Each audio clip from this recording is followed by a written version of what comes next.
Comme beaucoup d'entre vous le savent déjà, le 12 juillet dernier, M. Privan Ngommo a interpellé les autorités françaises devant leur ambassade, dans un discours filmé et retransmis en direct sur Internet. Cet acte, qu'il a appelé Opération Lumumba, en référence à la fibre patriotique de cet russe africain, visait à dénoncer une fois encore l'ingérence néocolonialiste de la France au Gabon. Tout en condamnant le système de prédation de la France-Afrique, nuisible aux relations de la France avec ses anciennes colonies, il appelait la France à travailler avec les nouvelles générations et les nouvelles élites pour un bénéfice réciproque. Pour un bénéfice réciproque. Les autorités gabonaises ont répondu à cet appel en l'emprisonnant. Deux premières questions se posent déjà à ce niveau. Primo, notre Constitution, en son article 2, ne garantit-elle pas la liberté d'expression et ne prescrit-elle pas comme devoir à chaque citoyen de défendre la patrie?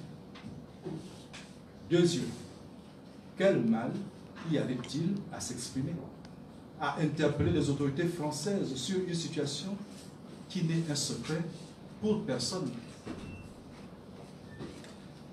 Mesdames et messieurs et chers compatriotes, M. Privan Ngommo est loin d'être un inconnu. Le magazine international Homme d'Afrique, dans son numéro du mois de mars 2019, le qualifie d'étoile montante de la politique gabonaise. C'est vous dire. Né à Oyem le 20 mars 1967, c'est un responsable, marié légalement, père de 4 enfants. C'est un cadre de l'administration gabonaise, plus précisément du ministère des Finances, ingénieur en informatique, exerçant à la Direction générale de l'informatique, devenue ANINF, Agence nationale des infrastructures numériques et des fréquences, rattachée à la présidence. C'est un brillant intellectuel, foncièrement patriote et panafricaniste, versé dans la culture et la politique, la vraie, celle qui porte et défend les valeurs de bonne gouvernance, d'intégrité, de loyauté et de transparence.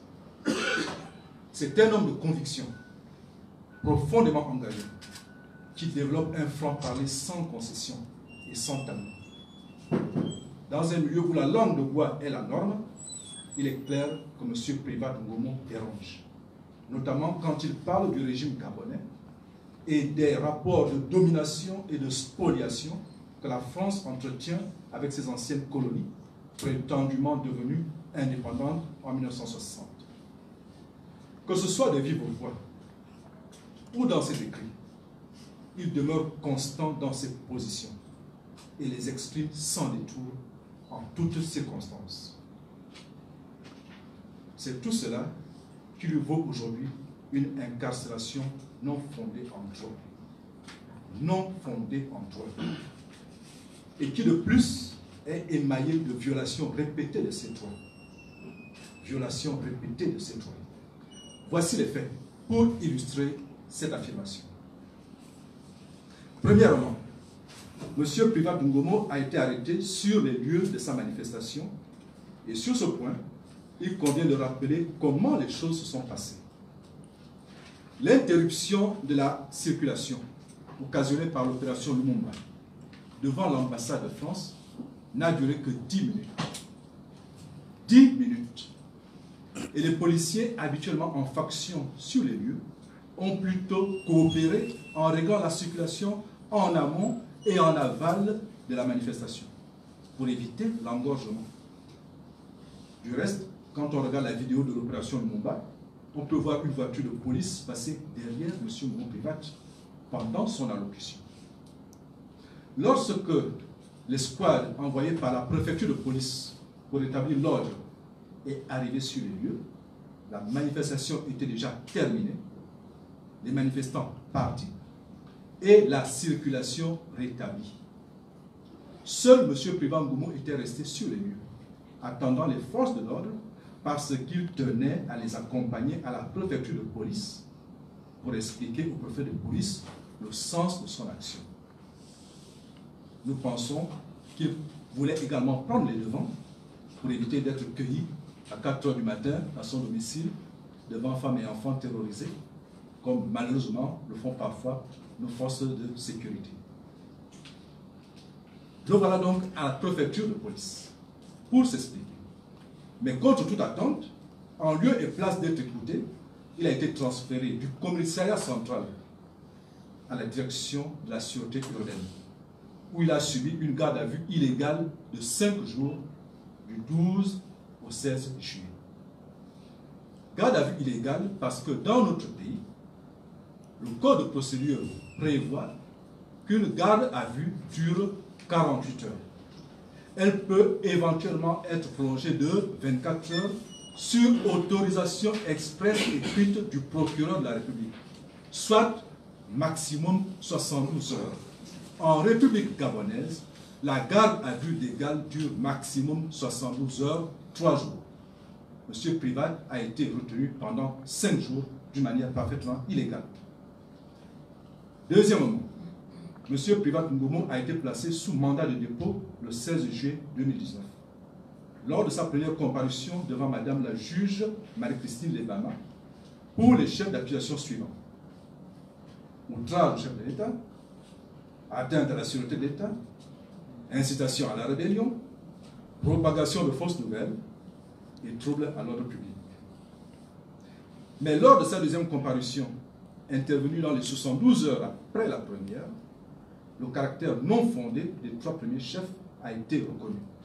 Et finalement, seuls les 2 derniers sont restés, à savoir trouble à l'ordre public, requalifié en entrave à la circulation routière, et propagation de fausses nouvelles. Mais de quelles fausses nouvelles parle-t-on? À la lecture du discours de M. Privat Ngomo le 12 juillet dernier, discours que vous aurez entre les mains, nous n'en voyons pas. Et lorsque on regarde, on écoute la vidéo de l'opération Rumba, on n'entend rien de la sorte. Troisièmement, M. Privat Ngomo s'est vu refuser 3 demandes successives de mise en liberté provisoire introduites par son avocat. Refus non fondé en droit. Refus non fondé en droit. Car M. Privat Ngomo a toutes les garanties de représentation, avec de surcroît un casier judiciaire vierge. Quatrièmement, M. Privat Ngomo s'est vu refuser une demande de transfert dans une structure sanitaire pour raison médicale. Le dossier a traîné 3 semaines au parquet. 3 semaines avant que le refus soit enfin notifié, sans explication. Il faut rappeler que dans ces cas de figure, lorsque on demande un transfert sanitaire pour un détenu, c'est dans les 48 heures que cela est accordé, parce qu'il peut être question de vie ou de mort. Dans le cas de M. Privat Ngomo, le dossier a traîné pendant 3 semaines au parquet, pour finalement que le parquet dise non et sans expliquer pourquoi on dit non. Cinquièmement, l'ordonnance de clôture de l'instruction de cette affaire n'est toujours pas signée, alors que cette instruction est techniquement achevée depuis le 30 juillet dernier, soit depuis bientôt 3 mois. Depuis bientôt 3 mois, l'instruction est achevée et l'ordonnance de clôture n'est pas signée. La conséquence, c'est que le dossier ne peut pas être transmis au tribunal pour qu'une date de jugement soit fixée. Et évidemment, cela rallonge d'autant les délais de cette détention qui est illégale. Mesdames et messieurs, et chers compatriotes, la mainmise de la France sur la vie politique et économique du Gabon est une réalité connue de tous. Et cependant, un sujet tabou. 60 ans après notre supposée indépendance. Jusqu'ici, personne dans le milieu politique gabonais n'avait osé interpeller aussi frontalement la France sur ce point. Le 12 juillet dernier, M. Privat Ngoumo l'a fait. Et il a été arrêté pour cela. Il est fort probable que la France a vécu son intervention, qui plus est devant sa propre ambassade, comme un affront. Mais au pays de Robespierre, la liberté d'expression est depuis longtemps un droit inaliénable. Et pour paraphraser Voltaire, leur philosophe, même si vous n'êtes pas d'accord avec ce que dit l'autre, vous vous battez pour qu'il puisse le dire quand vous êtes démocrate. Même si vous n'êtes pas d'accord avec ce que dit l'autre, vous vous battez pour qu'il puisse le dire quand vous êtes démocrate. Nous sommes en train de dire que si M. Privat Ngoumo avait fait son intervention en France et même devant l'Élysée, les autorités françaises ne l'auraient pas arrêté pour si peu, encore moins incarcéré. Car dans un pays démocratique, on respecte les droits constitutionnels des citoyens. Et ici, il est question du droit à la liberté d'expression, à la liberté d'opinion. Mais ça, c'est en France. Manifestement, ce n'est pas le cas au Gabon. Car, comme à son habitude, le pouvoir en place s'est précipité à mettre aux arrêts la voix discordante. Peut-être en vue de montrer à la France que tout est sous contrôle au Gabon, qu'on n'y fait pas de quartier aux opposants, et que par conséquent, l'ordre règne. Sauf qu'en la circonstance, la réaction des autorités gabonaises est totalement disproportionnée. Totalement disproportionnée au regard des faits. Car, de quoi est-il question en définitive? De quoi est-il question en définitive? D'une interruption de circulation pendant 10 minutes. Nous avons des embouteillages qui font pire que cela. Et une adresse critique à la France. Voilà de quoi il est question. Une interruption de circulation de 10 minutes et une adresse critique à la France. Qu'y a-t-il là qui justifie un mandat de dépôt et une incarcération de plusieurs mois? Qu'y a-t-il là qui justifie un mandat de dépôt et une incarcération de plusieurs mois? C'est la France que M. Privat Ngoumo a interpellé. Et en gardant le silence sur cette affaire, la France se rend complice d'une détention totalement arbitraire.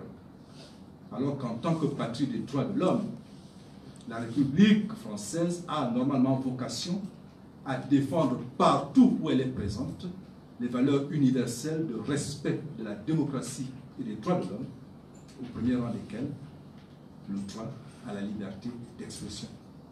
Droit que Privat a exercé, comme lui en donne le droit la constitution de notre pays. Les autorités gabonaises clament haut et fort, à la face du monde, qu'il n'y a pas de prisonniers politiques au Gabon. Nous osons affirmer ici que Privat Ngoumo est bel et bien un prisonnier politique. Si tel n'est pas le cas, que le procureur de la République, M. Olivier Nzaou, justifie publiquement les raisons fondées en droit des 3 refus de mise en liberté provisoire, du refus de transfert dans une structure sanitaire pour raison médicale et de la garde à vue de 5 jours subie à la direction de la sûreté urbaine. J'ai personnellement essayé de voir monsieur le procureur à 2 reprises. À chaque fois, j'ai été envoyé vers ses substituts, ses adjoints. J'en ai rencontré 2. Et aucun n'a été en mesure de me donner les raisons fondées en droit pour lesquelles on avait refusé à M. Ngoumo Privat non seulement les demandes de liberté provisoire, mais surtout la demande de transfert pour raisons médicales dans une structure sanitaire. Mesdames et messieurs et chers compatriotes, pour nous, pour ces avocats, M. Privat Ngoumo, le 12 juillet 2019, n'a commis qu'un délit d'entrave à la circulation routière. Et dans notre pays, au terme des lois qui nous gouvernent, ce délit ne peut pas justifier une détention de plusieurs mois. Cette détention est parfaitement illégale et arbitraire. La vérité, et nous le savons tous ici, est que M. Privat Ngoumo dérange.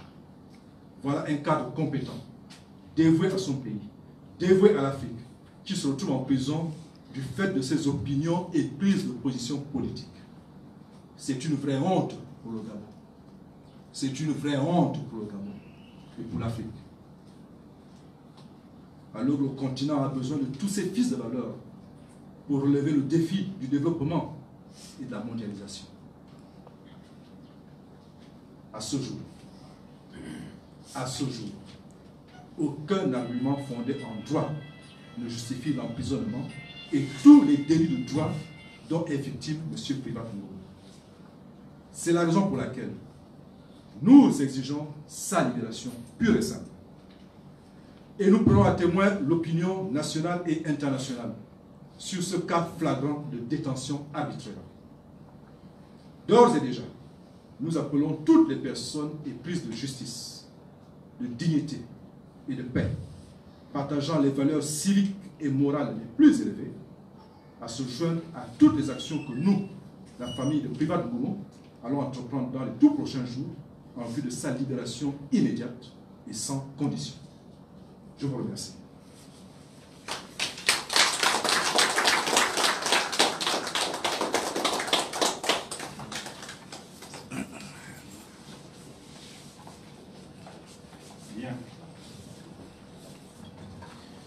Bien, nous vous remercions.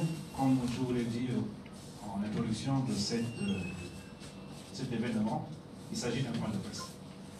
Donc nous ne pouvons pas répondre à des questions ou à des interviews. Nous avons prévu pour la presse ces supports de presse que l'on va vous distribuer afin que vous soyez à même de faire vos actes. Nous avons également une liste de contacts, une liste de présence. Je ne sais pas si elle circule. Et on souhaiterait que, sincèrement, que tout le monde puisse y mettre son contact en prévision des actions que nous allons mener dans les prochains jours. Si jamais l'interpellation qui est faite à la justice ne trouve pas une issue favorable. Nous vous remercions.